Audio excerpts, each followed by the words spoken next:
मी संदीप कुलकर्णी. तुम्हा सर्वांना माहितीच असेल की आमचा सिनेमा सत्यशोधक 5 तारखेला अख्ख्या महाराष्ट्रात सगळ्या थिएटर्समध्ये प्रदर्शित होतो आहे. हा नुसता एक सिनेमा नाही आहे, हा एक जीवनपट आहे. आपले जे दैवत आहेत महात्मा फुले आणि सावित्रीबाई फुले ह्यांच्या जीवनाचा सगळा एक गाथा आहे एका अर्थाने, आणि एक अनुभव आहे. कारण त्या काळातला त्यांचा जो सगळा झगडा आहे, त्यांचा जो सगळं रोमॅन्टिसिझम आहे, हे सगळंच तुम्हाला या सिनेमात बघायला मिळेल.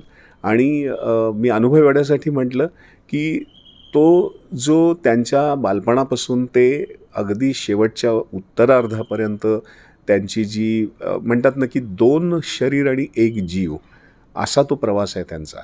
तर हे सगळं तुम्हाला अनुभवायला मिळेल. तर चुकवू नका. त्याला आपले जे दैवत होते हे दोघे, या दैवतांना एक अभिवादन म्हणून हा सिनेमा पहा आणि तुमच्या सगळ्या मित्रांना, तुमच्या नातेवाईकांना